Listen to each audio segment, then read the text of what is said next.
साथियों, मेरा अभिवादन स्वीकार कीजिए। पिछले हफ्ते कई ज़िले घूम कर आया, लोगों से मिल कर आया। यूँ तो मैं लखनऊ में रहता हूँ, लेकिन लोगों से मिलने गया, गांव-गांव गया, गली-गली गया, इधर उधर लोगों से मिला। मिलकर आने के बाद अपने कुछ दोस्तों से बात किया, तो उन्होंने मुझे ये बताया कि हर काम लक्षित किया जाता है, यानी लक्ष्य बना के किया जाता है, जिसका कोई न कोई उद्देश्य होता है। आप समाज सेवा की जिस भावना के तहत काम कर रहे हैं, वो लोगों के लिए अनुकरणीय बनेगी, मैं जानता हूँ, लेकिन उस समाज सेवा का उद्देश्य क्या है? वर्तमान युग में, जिस युग में आप रह रहे हैं, आप निःशुल्क समाज सेवा के लिए तैयार हैं, काम करने के लिए तैयार हैं, लेकिन आप जैसे कितने लोग होंगे? क्या आपके पास कोई दूसरा व्यक्ति है? आपके साथ चलने वाला कोई दूसरा व्यक्ति है? मुझे नहीं लगता कोई होगा। अपवाद हो सकता है, लेकिन होगा कोई नहीं। ऐसा कीजिए अरविंद जी, आप एक हफ्ते के लिए अपना मोबाइल स्विच ऑफ कर लीजिए, सोशल मीडिया से दूर हो जाइए। आपको पता चल जाएगा कि आपकी तरह आपके लिए चिंतित, आपके शुभचिंतक कितने लोग हैं। मैंने कहा ठीक है, मैं इसे देखूंगा। लेकिन उन्होंने साफ कहा, हमारे जिस शुभचिंतक भाई से बात हुई, उन्होंने साफ कहा कि आज लोग स्वयं का फ़ायदा देखते हैं, तभी कोई काम करते हैं। उन्हें पद प्रतिष्ठा चाहिए, मान सम्मान चाहिए। किसी भी गांव के व्यक्ति को पकड़ लो, किसान को पकड़ लो, मजदूर को पकड़ लो, तो आप किसी को भी ले आओ। पहली बात तो ऐसे लोग, गांव के लोग, किसान लोग, मजदूर लोग, व्यापारी लोग, वो आपके साथ आएंगे नहीं, क्योंकि उन्हें पॉलिटिक्स नहीं करना। जो लोग पॉलिटिक्स नहीं करना चाहते, वो कभी भी सक्रिय रूप से ऐसे आपके आंदोलन में नहीं भाग लेंगे। आप किसी आंदोलन के लिए अगर समर्पित हो, लोगों को जगाने के लिए, लोगों को आंदोलित करने के लिए समर्पित हो, उसके पीछे रास्ता कुछ भी हो, कोई भी तरीका हो, लेकिन है तो लोगों को जगाने का एक प्रयास, लोगों को आंदोलित करने का ही तो प्रयास है कि लोग जगें, लोग समझें, सच को समझें। तो इस सच को समझने के लिए आप सक्रिय हो। क्या और लोग सक्रिय हैं? क्या और लोग ऐसा चाहते हैं? जरा एक बार ध्यान दीजिए अपने आगे और पीछे, सोचिए, क्या ये सच्चाई है? मैंने कहा ठीक, मैं सोचता हूँ। सोचने पर ये लगा कि पिछले लगभग 2 महीने से, वैसे उसके पहले की भी हालात हैं, लेकिन एक राजनीतिक पार्टी के रूप में जब मैं काम करता हूँ तो अलग रिस्पांस मिलता है, और ऐसे समाज सेवी के रूप में अलग रिस्पांस मिलता है। समाज सेवी के रूप में यदि मैं देखता हूँ, तो मेरे जो राजनैतिक रसूख हैं, मतलब राजनीतिक रूप से जुड़े हुए लोग हैं, वो तो हमारे साथ हैं। कहीं भी जाता हूँ वो मिलते हैं, बात करते हैं, संवाद करते हैं। लेकिन जब सामाजिक लोगों से, जो समाज सेवा के नाम पर हमसे जुड़ना चाहते थे, मिलना चाहते थे, दरअसल जब मैं किसी ज़िले में जाता हूँ तो बहुत से लोग ऐसे हैं जो मोबाइल स्विच ऑफ कर लेते हैं या समयाभाव बता देते हैं, मिलने से परहेज करते हैं। मतलब ऐसा नहीं है कि 1-2 समस्या में, बहुत समस्या हैं। एक जगह तो ऐसे हुआ कि जब मैं मिलने गया तो वहाँ पर लगभग 70-80 घर थे। उन लोगों को बुलाया तो एक सज्जन बैठे, ऐसा नहीं, मैं नहीं कह सकता मुझसे उम्र में भी ज़्यादा होंगे, अनुभव में ज़्यादा होंगे, किसी भी क्षेत्र में ज़्यादा नहीं, लेकिन उनके बोलने का ये लहजा था, अरे भाई आइए सुन लीजिए, ये बेचारे कहीं से आए हैं, कुछ कहना चाहते हैं। और ये बेचारा शब्द 4 से 5 बार आया, ना रहा गया। मैंने कहा देखिए, मैं बेचारा नहीं हूँ, मुझे आप लोगों से कुछ नहीं चाहिए। हाँ, कुछ सच्चाई मेरे पास जानकारी है, अगर आपको जानना हो तो ठीक है, नहीं तो कोई बात नहीं। खैर, 4 से 10 लोग उनमें से जो थे, उन्होंने हमारी बात का समर्थन किया, लेकिन मुझे लगा कि मैं उनके दरवाजे जाके उनकी मदद करना चाहता था, निःशुल्क करना चाहता था, और उनको मैं बेचारा लग रहा था, मतलब दीनहीन, असहाय, मजबूर लग रहा था।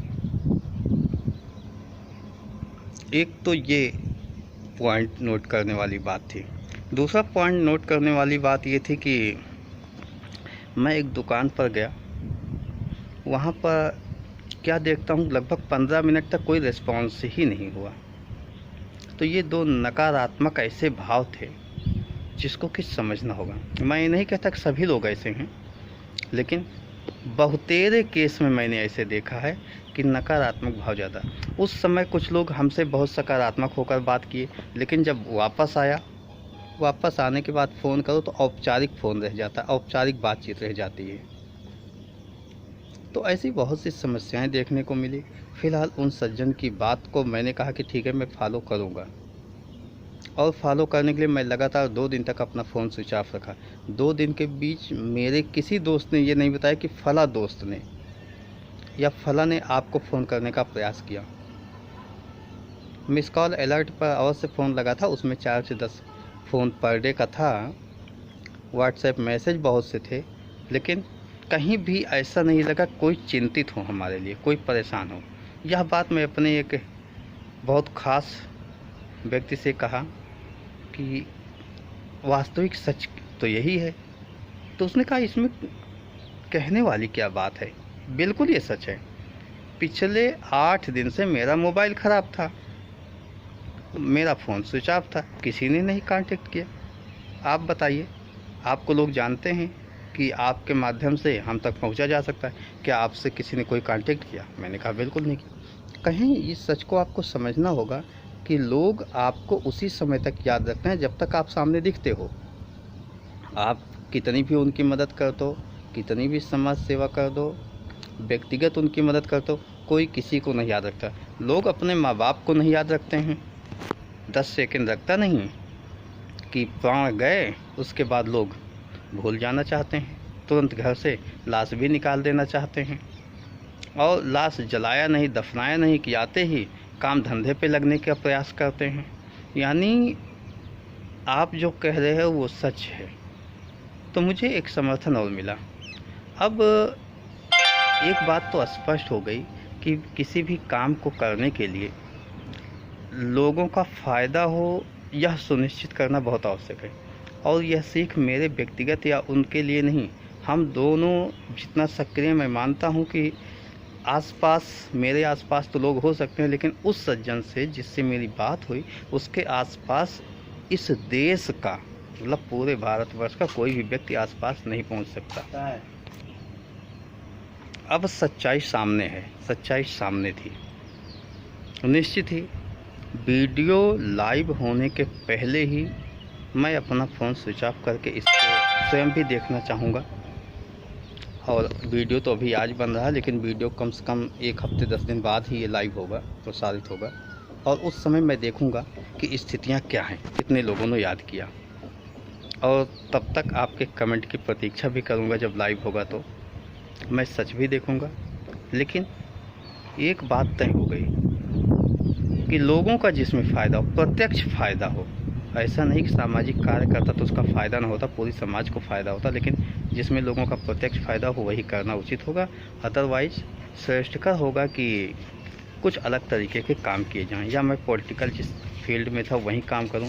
सामाजिक काम करने का कोई औचित्य नहीं होता है कि विशेषकर समाज के कल्याण के लिए, समाज के भले के लिए मैं काम करता रहूं और उससे कोई लाभ न हो। मेरे काम करने से अगर समाज को लाभ होता है तो अच्छी बात है, लेकिन समाज को भी लाभ ना हो तो क्या मतलब रह गया।